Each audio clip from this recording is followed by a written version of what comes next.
twuzure na bose. Ikiganiro c'amahoro n'umubano mwiza mu bantu mutegurirwa n'ishirahamwe Transworld Radio mu Burundi. Amahoro kubana mu mahoro birashoboka.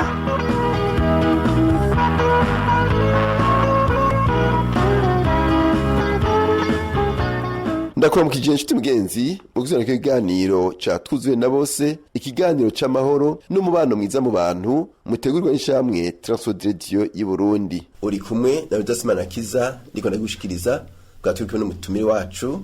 Nitwa Asher Niyonizigiye, nezerejwe no kubana namwe muri kino kiganiro kandi ndakengurukiye abariko baradukurikirana mwese Imana ibahezagire. Yego, mu kiganiro giheruka twe twavuze kwijambo rivuga kuba abantu beza kugira ngo dushobore gukora ivyiza. Uwo mutumire wacu yaratubwiye bitari bike aho yatweretse ingene umuntu abanza kuba umuntu mwiza mu guhinduka ubwa mbere, agaca bugufi akizera Yesu, hanyuma agatunganya umutima wiwe, hanyuma akemerera Imana igahindura n'ubwenge bwiwe. Ariko kandi reka tumakanya yongera twibutse ivyo atubwiye mu gice giheruka. Ego murakoze. Twasomye amajambo yo mu Baroma 12 umurongo wa mbere n'uwa kabiri, aho tubona yuko Imana idusaba kuyishikanira, kuyihebera, kuyiyegurira kugira ngo nayo ihingure, ikosore ubwenge bwacu, ibushiremwo ugutahura ibintu nk'uko ibitahura, idukuremwo ivyizerwa bibi tuba twarakuye mu mico yacu no muri kamere kacu, maze ngo imaze guhingura ubwenge bwacu dushobore gutahura rero ivyishaka ari navyo vyiza. Aho niho twashize inguvu. Hanyuma naravuze kandi yuko uku guhingurwa n'Imana bica mu ijambo ry'Imana. Imana niyo itubwira biciye mu ijambo, uko twigisha bikaza birafuta. Urabona nta muntu ashobora gutunga mu bwenge bwiwe ukuri n'ikinyurane cako, wakira kimwe canke ikindi. Rero iyi Imana izanye ijambo ryayo tugize tukarisoma tukaririmbura, Imana ikaridutahuza, birafise ukuntu bica bifuta ibiba binyuranye n'iryo jambo twize. Nuko ukuntu ari Imana duhingura mu bwenge no mu vyizerwa, hanyuma uwo ni wo mushinge rero wo gukora ibihwanye n'ivyo Imana ishaka. Ego. Tumaze guhingurwa rero tuba tugeze aho dushaka gukora ibikorwa vyiza. Mbega ibyo bica bitworohera? Gukora ibikorwa vyiza ntivyoroshe. Igituma bitoroshe nuko naho dukizwa turagumana umubiri, akagatima nkunda caha, la nature pécheresse mu gifaransa, kandi ntigakunda ivy'Imana ishaka. Nukuvuga ko kaguma katugwanya, kaguma gashaka vya bindi nyene bihwanye n'ivyaha. Iyo twakiriye agakiza haba hariho ibintu twamaze kumenyera biba biri mu migenzo yacu. Umugenzo rero mubi ntushobora guca ugenda ngo nta kundi ngo waje bishaje, umera nk'uwihagararako. Biragorana guhindura ibintu wari waramenyereye. Dufate nk'umuntu yamenyereye, urabona turi mu gihugu kirimwo ibiturire cyane. Umuntu arashobora kwakira agakiza yaratunzwe n'ibiturire, ugasanga yaramenyereye ubuzima bworoshe, yaramenyereye nyene kuronka amafaranga menshi. Birashobora kudaca binyaruka ngo bihagarike uwo munsi nyene. Kubera iki? Ikiguzi cyo kubiheba usanga ari kinini. Mugabo umuntu agize uwo mwete wo kurondera kugororokera Imana, ico caharakinesha buhoro buhoro bigatinda bigahera, kuko bica bisaba ko umuntu akura ku rugezo rwo kwizigira Imana, kumva ati naho ntoronka y'amafaranga ndashobora kubaho. Ico ndiko ndavuga nuko ingeso mbi twamenyereye, hari igihe Imana itugirira ubuntu zigaca zigenga uwo munsi nyene wihanye. Ariko hari n'igihe mubanza kugwana kugira ngo nawe umenyere kubaha Imana. Paulo yavuze ngo mwimenyereze kubaha Imana, wimenyereze kubaha Imana. Entraîne-toi à la piété. Riya jambo yakoresheje ni nkarenga bakoresha mu myimenyerezo y'umubiri, aho umuntu yimenyereza gukora ibintu bigumye, kwikorera ibintu bigumye, akazarongera ku kilo, yongera ku kindi. Rero ni ibintu bisaba ko umuntu abishira mu mwete akabandanya, ntivyoroshe ariko birashoboka. Gukora iciza birashoboka nk'uko umutumire wacu ariko arabivuga. Twamaze kumva yuko bitora kubera ivyo umuntu yamenyereye, ivyo umuntu yabayemo imyaka 50, ivyo umuntu yakoze imyaka, biragoye guca bihinduka ubwo nyene. Ariko ngo birashoboka. Abantu bakeneye guterwa intege. Hariho ivyo biturimwo, hariho ibidukikije, hari n'abadukikije. Kandi abo baca baza bagomba kugusubiza hamwe wahora. Umuntu yo kwifata gute kugira ngo ashobore gukora iciza naho ibidukwikije byo bigomba ko aguma kwa kundi kwa kera? Ugize neza cyane kwerekana iyi ntambara ituruka kuba dukikije no kubidukikije. Twavuze kuyiri iyo twadusanze dufise kubera akamenyero kacu. Ariko no hanze hariho ibiza bitemera yuko tugendera muri rya jambo ry'Imana. Ndafata akarorero nko kuvuga ukuri. ijambo ry'Imana riratubuza kubesha. Umuntu wese asomye ijambo ry'Imana arabibona. Mugabo umuco wacu ni umuco worohereza ububeshi. Mu vy'ukuri uravye ingene abarundi dufata ikinyoma, tucita kibi iyo kitugira kwingaruka mbi. Mugabo ikinyoma tubona mw'ivyiza tucita ciza. Navuze ivyiza ndabishize muri twamugina kubera ivyo bintu twita vyiza biciye mu kinyoma mu maso y'Imana ni bibi. Amafaranga uronse kubera wabeshe ajya se amafaranga uburonse n'umuvumbo s'umugisha. Mugabo mu vyiyumviro vy'abarundi ni vyiza. Rero ugiye kuvuga ukuri, hari igihe uvuga ukuri guhombesha umuntu kanaka ibintu yawe uraronka. Kandi uwo uko abibona abona ko umwononeye. Rero biroroshe cyane ko abantu bakugwanya iyo uvuga ukuri. Nico gituma ahantu nkahi wacu hari ukuri kugoye kuvuga. Umuntu ashobora kukuvuga no kukuzira akakuzira. Utsinda n'umuntu yaca vyifatamwo gutereye. Aha dusha dusubira rero ku ntango. Kuko burya ibintu bipfira mu ntango canke bigakirira mu ntango. Ingene wifata uri kuri iki kibuga c'intambara bivana n'ingingo wafashe umaze gutahura ico Imana ishaka. Utatahuye ico Imana ishaka ucuhesha. Ariko Imana yaraguhinduye ukamenya ko ukuntu ibona ibintu nukuvuga ukuri bigacaho biciriye. Ico ukora ucufata ingingo yo kuvuga ukuri nukwemanga inkurikizi no kwizigira Imana. Ndafatira akarorero kuri Daniel. Gusenga umuntu carazira kikaziririzwa mu mabwirizo y'Abisirayeli. Daniel ari Babuloni hasohoka itegeko.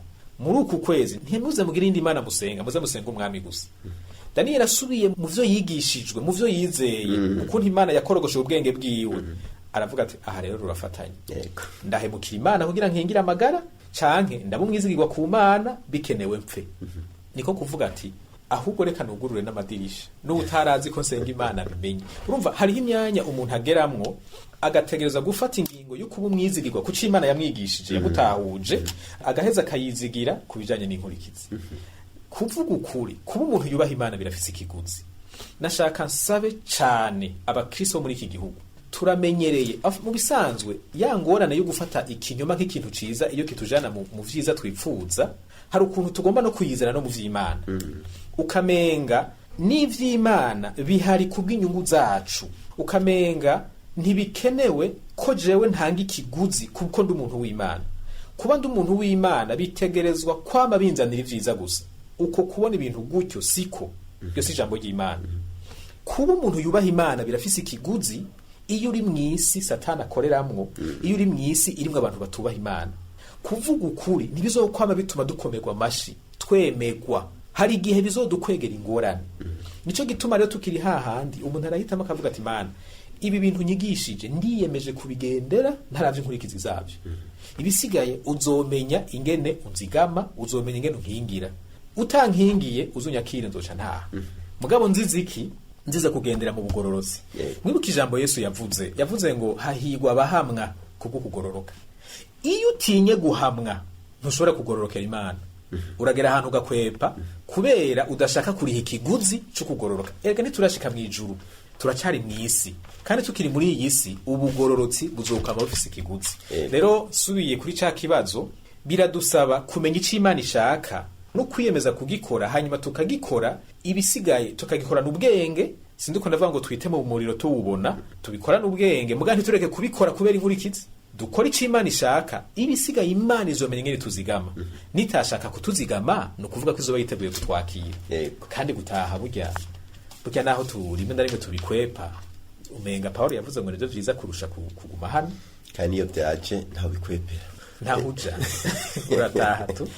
Murakoze cyane. Aha tugarutse ngaha birabonekana yuko hariho intumwa turavye ingene zakoze. Zakora nk'iziheba kandi zigakubitwa. Kandi zikamererwa nabi.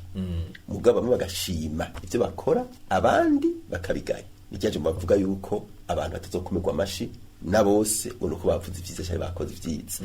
Kuko harubona ko ari vyiza undi akabona ko ari bibi. None izo nguvu zo guhagarara neza muri uko kuri kwijambo ry'Imana naho bizana ingaruka mbi. Ubwa mbere wavuze ko biva kuri fondation umuntu yagize. Izindi nguvu ziva kuki? Ego urakoze guhera ku mushinge. Hariho ingingo umuntu afata akiyemeza ati Mana nzokora ico ushaka. Ico kintu kakivuga ikaba ingingo uzokwama wubakirako ubuzima bwawe. Aho niho bihera. Kuko udafashe iyo ngingo Imana ntibigukorera. Imana ntidufata ku gakanu mutegereza kuvuga ukuri. Uhisemo kubesha Imana ntikubuza. Mugabo wemere n'inkurikizi zavyo. Nuko iyo ngingo ni nziza. Hanyuma rero iyo dushitse rero mu gihe cyo guhangana n'ibihe bigumye, aho ubukoze iciza cakindi Imana idusaba asanga bimusaba ikiguzi kinini. Utizo nkomezi zo kwihanganira ico kiguzi ziva hehe? Nta handi ziva ku Mana. Mu vy'ukuri ubu buzima bwo kubaha Imana tubuhabwa n'Imana, mugabo n'ubushobozi bwo kubugenderamo nabwo nyene buva ku Mana. Imana irakorana no gushaka kwacu, mugabo muri uko gukorana natwe ni iduha n'inkomezi zo kubikora. Nico gituma mubona bajya bigisho babishoboye. Hariho igihe bigeze kugwanywa n'abarongozi b'idini ry'Abayuda bakoranye n'abarongozi b'intwaro, barabapfunga, yari Petero na Yohana, babaziza ngo bariko barigisha ijambo ry'Imana. Hanyuma mugabo barabangira, baca barabarekura. Babarekuye baca baragenda bavyiganira abandi bene data ngo baca baja ahantu barasenga. Urabisengesho basenze ntiryari ryo kuvuga ngo Mana ngo hindura bajya abagabo bareke kutugora, bareke tuvuge. Basavye ngo duha inkomeza ahubwo zo gushira amanga kurusha. Bakiraho nyene ngo haca haratigita. Ubasha Imana ikirabaha za nkomeza ivy'ukuri. Bahagurutse ari bishirira. Nico gituma ubona bijya bintu babikoze. Twebwe aho bitugorera bipfira muri wa mushinge. Iyi ngingo yo kwiyemeza gukora ivy'Imana ishaka twarayifasha. Canke turi mu kivunga. Kuko turi mu kivunga haragera igihe umwe wese rero hangana na Goliati wiwe. Muri ico gihe utafashe ijya ngingo uratemaguza ukiruka. Mugabo warafashe ingingo uravuga uti Imana umutima urabishaka. Mugabo ndumva ubwoba shoboza. Kandi ico gihe Imana ntishobora kutagushoboza. Kuko nayo irakeneye ko tubaho ubwo buzima nyene buyihesha icubahiro. Ego murako cyane. Naha rero turigishwa amategeko y'ivy'Imana. Turigishwa na igihugu. Kandi mu Burundi tuva mu bihe tuja mu bindi. Aho twiga guhariranira, aho hariho n'imigwi yigisha abantu kurekuriranira. Ariko kandi ugasanga aho hantu muri kumuravuga ntihoroshe umuntu yahashitse. Beroshe guharira wabwiriye nabi, beroshe kugirira neza wabwiriye nabi. Mu bisanzwe ntivyoroshe uravye kamere k'umuntu. Mugabo nk'abana b'Imana ntitwahamagariwe gukora ivyoroshe, twahamagariwe gukora ibikwiriye. Ntivyoroshe mugabo Imana iravuga ngo muharire, kandi Imana ibivuga kuko izi ko bishoboka. Rero kuguma biragumye kuko washaka n'umuco wacu ntuvyorosha. Muri iki gihugu umuntu afise impuhwe, umuntu ababarira uwamugiriye nabi, kenshi abonwa nk'umuntu w'umunyabwoba, nk'umuntu adakomeye, nk'umuntu umenga ujya muntu agusubiriza mu nkoko mukubise ikofi rimwe akagukubita 3. Niwe dukomera amashi, niwe twita umuhizi. Ubu muco rero utuma bigora kurusha. Mugabo nk'uko nabivuze birashoboka. Ahubwo ikintu kibabaje gose nukubona ubu habonetse umugwi wo kunywanisha abantu. Ariho iri jambo ryo guharira umenga ririko riravugwa cyane. Ntitwari dukwiye kurindira uwo mugwi kugira ngo duharirane, kuko turafise ijambo ry'Imana ribidusaba n'uwo mugwi utahari. Mugabo ikibazo mfise nuko guharira bidashobora gukorwa n'umuntu atahindutse mu kuntu abona ibintu. Kandi guharira ntibishobora gukorwa nk'itegeko. Naho uyu mugwi wo bidusaba bizoba bikenewe yuko bene kubikora baba batahuye ikimazi cavyo, kandi bumve ko ari cyo kintu gikwiriye gukorwa ku neza yabo, ku neza y'ababakoreye ikibi no ku neza y'igihugu muri rusange. Nico gituma jewe noshigikira cyane ko haba inyigisho gose kurusha kubigira itegeko, kuko bibaye itegeko bizoca bivugwa ku munwa ngo ndabahariye, mugabo mu mitima hatabaye guharira. Uko si guharira vy'ukuri, ni bya bindi vy'uburyarya byo gusigana inkore ku maso. Rero nashaka gutera intege abakiriso, ntimurindire yuko severi za kubasaba guharira. Ijambo ry'Imana muri maranye imyaka muri tunze mu mazu libasaba guharira. Koresha iryo jambo mukora ico rivuga, severi zoze gusanga ico kintu mwaragihejeje. Ahubwo mufashe severi kwemeza n'abanse guharira, batahure yuko guharira ariko Imana idusaba kandi gifise ingaruka nziza kuri nyene guharira. Kudaharira bironona ubuzima bw'abantu, biri mu bituma abantu bagwara ingwara cyane cyane z'umutima kubera ukuremererwa n'ivyimviro bibi, mbere n'ingwara zo mu mutwe kubera imitsi biratinda bikanka ko yihanganira kwamuyibikamo ivyimviro bibi. None rero biragoye, mugabo ko Imana yabivuze birashoboka. Nimba bitugoye reka dutakambira Imana yirundi na hatari ndundi. Imana ya twese iriteguriye gufasha umuntu wese yipfuza ko imushoboza gukora ico yamusavye gukora. Ntibidusaba ngo cija ku ruhande ngo ivuge ngo muri imenya, iraze ko turabanyantege nke, mbwa birakenera kubona uwo mutima wo gushaka gukora iciza.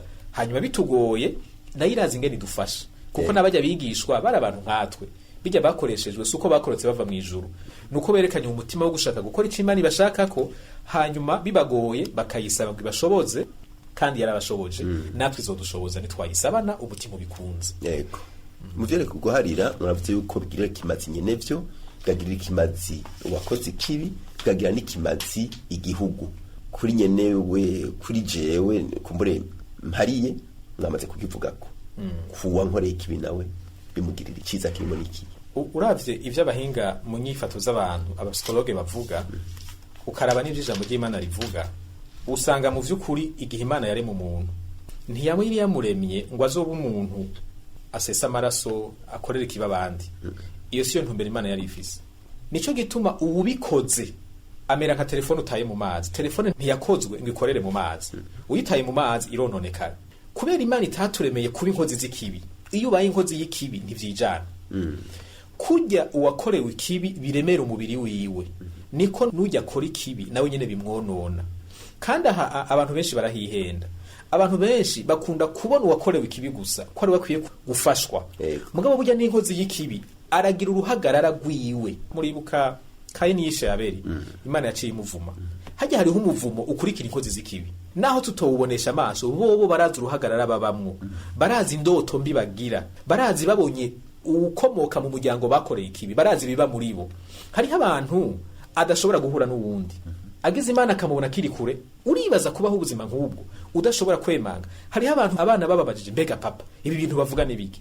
Adashobora kubahuka ngo avuge ivyo yakoze. Kubera iki? Yaramaze kugira izina ribi kandi arazi ibintu yakoze. Ntimuze mukangwe n'abajya babihakana n'abajya baja mu masentare bakarahira ngo ntavyo yakoze. Mu vy'ukuri iyo yabikoze abazi ko yabikoze ahubwo bijya n'ibintu bibi cyane kuko bisaba umuntu kubaho ubuzima bubiri. Ubuzima bw'ukuri bw'ivyo wakoze buri mu mutima n'ubuzima bwo kuvyaga. Ivyo rero biraremera umutwe w'umuntu. Hariho icigwa cakozwe kuri bari abantu baba bajejwe kwica abaciriwe imanza zo gupfa. Burya bajya abantu barangiza ubuzima barahahamutse kandi bobo baba bariko bashira mu ngira itegeko. Uyu muntu yacira urubanza rwo gupfa genda mu murase canke bivanye n'ubuhinga bakoresha mu kwica koresha ubundi buhinga. Kwamubona abantu bagupfira kari wowe ubisha naho ubuzi ko bakoze amakosa atuma vyemerwa ko bicwa biruhira konona ubwenge bwabo. Aba basoda baja mu ntambara baravuga cyane cyane muri Amerika niho bakunda kugira ibintu byo guseranguza. Bajya baja muri za Iraq, za Afghanistan n'ahandi. Iyo basubiye iwabo mu nyuma y'ivyo baba barabonye ku kibuga c'intambara nabo nyene barabigize mu ruhara. Benshi baragwara mu mutwe. Rero burya umuntu yakoze ikibi nawe arakenera guharirwa kuko abafise uburemerezi bw'ibibi yakoze buremereye ubwenge bwiwe bukaremera n'umutima wiwe. Nico gituma kumubarira ngo ndaguhariye biramuruhura. Hanyuma gusa iyo ari amakosa aremereye cyane umuntu nk'uwo biragoye no kumwegera ngo bimubarire. Hari igihe bisaba yuko haba hari abantu babaja hagati bakabumvikanisha bakamuremesha akumva yuko adaca bizira badaca bamwica kubera ivyo bintu yemeye kuko kugira ngo abohoke neza uretse guharirwa biranasaba ko nawe yemanga ivyo yakoze kandi agasaba imbabazi. Ariko ivyo hari igihe usanga biremereye cyane bidashobora gukorwa nabo bantu babiri gusa. Mugabo bikozwe neza nawe biramuruhura akumva ko asubiye kuba umuntu kuko abazi yuko abantu babuze nk'igikoko. Kuko biga yakoze aguma yikeka ko abantu bose babizi. Yego ku gihugu naho ku gihugu tugarutse hano iwacu kubera hakozwe amabi menshi yagiye arisubiriza. Abantu bafise ibikomere vyatewe n'ivyo bakoze n'abafise ibikomere vyatewe n'ivyo bakorewe ni benshi. Ni benshi kandi abo bose barakeneye gutabagwa. Uko gutabagwa rero bikwiye gutunganywa ku rwego nyene rw'igihugu hanyuma bigashigwamwo abahinga bashobora kumenya ingene bafasha abantu kuko nkuko nabivuze birashobora kugenda nabi gose iyo mubikoze nabi. Ahubwo wa muntu yakoze icaha agacagira ati uwo muntu kumwe nawe no mwica vyoca bihera nuko biyumvira. Mugabo uko wongera ku kindi caha niko uri kurongereza uburemerezi bw'ivyaha wakoze. Bikwiye guhabwa abahinga rero batahura neza inyifato z'abantu kandi bize ibi bintu vyo gukiza abantu ihahamuka kubafasha gukira ihahamuka ukaba umugambi munini w'igihugu witondewe kandi ugakorwa ku nzego zose kuko baravuga yuko iyo umuntu agendana ihahamuka n'ibikomere muri we ivyo bintu atabikize nabo genda arakomeretsa abandi kubera kwa kwikanga kubera kwa gutinya abafise ubwoba muri we n'umuntu abangukirwa no gukorera ihohotera abandi mu buryo bubangutse cyane. Rero turakeneye ko abo bantu bose baronka akajyo ko gukira bitunganijwe ku rwego rw'igihugu kandi bigashikira abantu bo ku ngero zose ntihagira abasigarana ibikomere niho igihugu cacu gishobora kugenda neza kitagenda kiratsitagurika kuko tubibona muri kahise kacu. Reka tugaruke kuri wa mutwe w'amajambo ariko turiyumvira ko wo kuba abantu beza kugira ngo dushobore gukora ivyiza tubigarukanye ruhande iwacu mubona vyoroshe ko aha nyene turi dutunganiriza bene wacu, dutunganiriza ubuzi dukoramwo, dutunganiriza igihugu muravye ibyaduciye ko n'ibyo tubamwo. Muri rusangi hariho abantu vy'ukuri bakora neza, ubona ko bagerageza gukora neza aho bashitsa, mugabo iciganje ugereranije gukora neza no gukora nabi, usanga gukora nabi umenga birafise ukuntu bigira inguvu cane kurusha, nkuko bivuze bifatiye kuri ibintu bitandukanye, imico umuntu yakuriyemwo, ivyagiye biraba mu gihugu, ingene imigwi itandukanye y'abantu ingene irabana, ingene yakirana canke itakirana n'ibindi n'ibindi. Ariko ko turiko tuvuga rero ku bana b'Imana, Yego. reka dushire inguvu kuri bo. Mu vy'ukuri amategeko y'Imana arusha inguvu amategeko y'igihugu. Kandi iyo amategeko y'igihugu yatowe neza, akandikwa neza, agategurwa neza, yisunga amategeko y'Imana. Kuko amategeko y'Imana ni meza, na amategeko adufasha kubaho neza. Rero n'abajya batunganya amategeko, iyo biyumviriye neza yabo bariko barayategurira, uza gusanga kenshi ahuye n'amategeko y'Imana.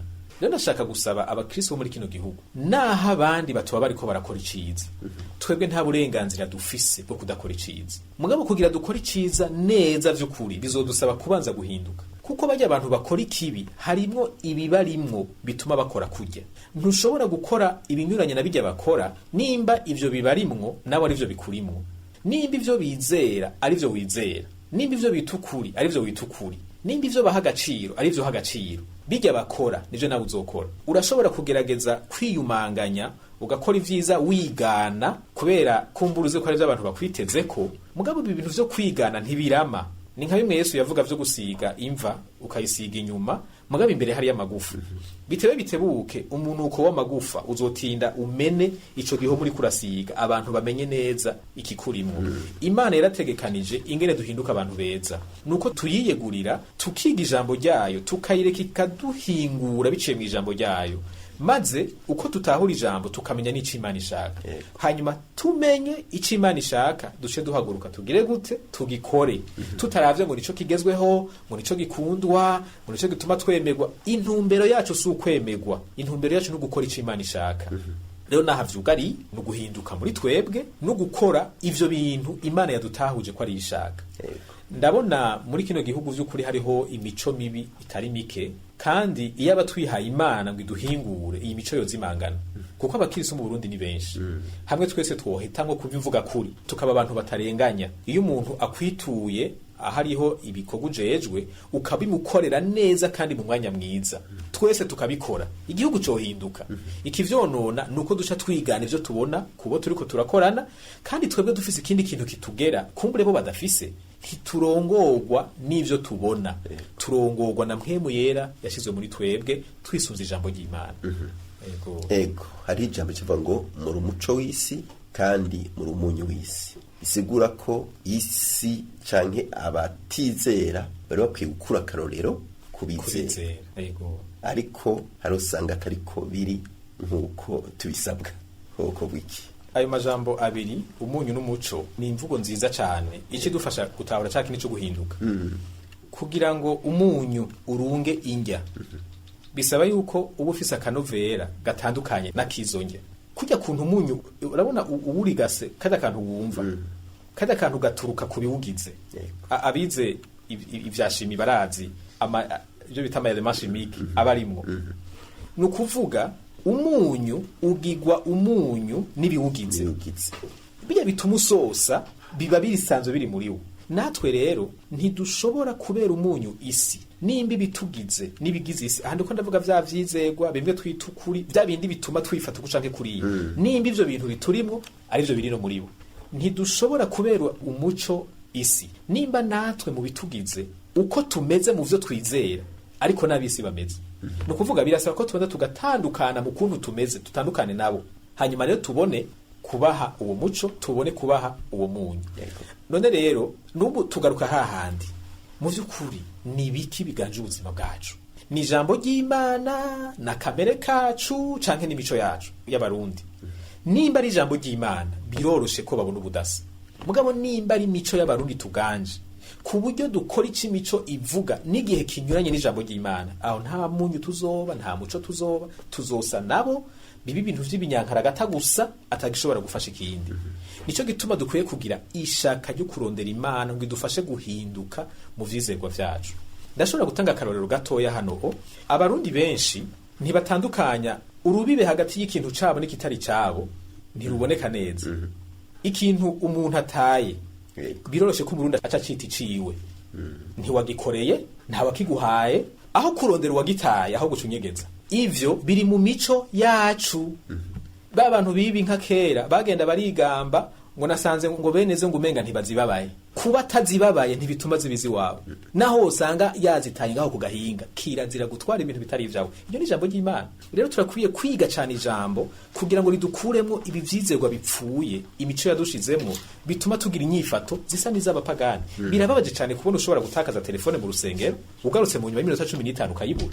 Kandi ari ahantu hitwa ngo hari abakirisu. Hari ibihugu badasenga, naho wo yitamwe ibarabara, nta muntu ayitwara. Baca bagenda bakayirangisha. Rero turakwiye guhinduka mu mico biciye mu guhinduka mu vyizerwa, niho tuzoba turabakirisu bukuri. Murakoze cyane. Ni bitwa turavuga ko ariko kandi kumbure urashobora uti muri gusangiza kino biganiro hari ico nohereza ko. Ego. Ico nohereza ko nuko naho twavuze ko dukwiye guhinduka ntibisigura ko ata murundi numwe yahindutse. Burya Imana yabifise abantu bayo ahantu hose. Nashaka rero gutera intege abarundi b'abakirisu bagerageza kubaho nk'uko Imana ishaka. Benshi ntibatahurwa, benshi baritwa amazina y'agasuzuguro, benshi baratukwa, benshi hari ivyo bahomba mu kazi baba barimwo. Imana ibahezagire cyane, ni mwebwe mutumye igihugu kitaba kibi kurusha uko kiri. Imana ikomeze abantu bose bagira umwete wo kugendera mu ijambo ryayo, kuko tuhava twibagira ko bariho kandi bahari. Ariko nabo bikigora, nabo ndabatera intege. By'ukuri birashoboka ko tubaho nk'uko Imana ishaka, birasaba ko tubishaka, tukabifata ingingo yo kubaho nk'uko Imana ishaka, tukayiyegurira, tukagira umwete wo gutahura ijambo ryayo, kandi ici twigishije tukagishira mu ngiro. Namwe ndabatera intege ngo ntimuvuge ngo ntibishoboka. Umuntu arashobora kuba hatabesha muri iki gihugu, umuntu arashobora kuba hadatanga igiturire muri iki gihugu, umuntu arashobora kubaho atagira igiturire muri iki gihugu. Ntimuze muvyitwaza imbere y'Imana, kuko ababayeho batabikora bazobaraba ijisho rimwe gusa muce mumaramara muhore. Hariho abakirisu batajya igiturire muri iki gihugu, badatanga igiturire. Ntimuvuge ngo ntibishoboka, ahubwo saba Imana ibashoboze. Navuze ivyo kubera bivugwa cyane, muga hariho nibindi. Dusaba Imana idushoboze kubaho nk'uko ishaka. Ntituvuge ngo ibi bintu ngo vyashoboka mu gihe ca Yesu ngo ntibishoboka. Satani wa kiriya gihe niwe Satani w'uyu munsi.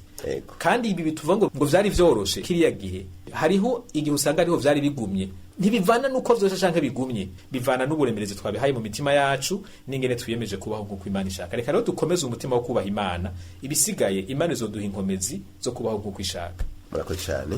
Turashimiye rero umutumire wacu Pastor Ashenio Nitsigiye yatufashe kuremesha kino kiganiro. Dushima nawe warutize yompi, nize neza yuko wamaze gutabura neza kugira ngo ukore ivyiza, ukore ibishimwa n'abariko barakuraba bukikije, bigatuma umuntu ahindura ibintu ahatumbereye. Birava ku kuntu nawe wahindutse kugira ngo ubone kubera umuco n'umunyu abandi. Ufite ikibazo cyo wunganira, telefoni 71 amajana 24 197 canke 69 amajana 499 amajana 619. Urashobora kudusanga naho dukorera ni mwirohero ya mbere ibara ryitiriwe Gerard inimero 27. Leonidas Manirakiza ndakibatunganiriza, ndagusezeye naho utaha.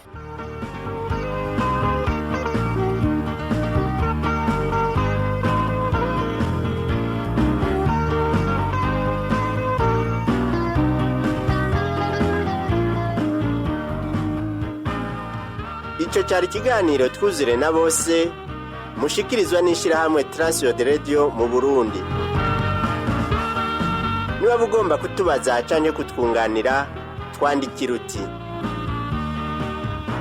twuzure na bose, agasanduku k'amakete 1140 i Bujumbura, canke udutera kamo kuri 24 26 57. Imana iguhezagire.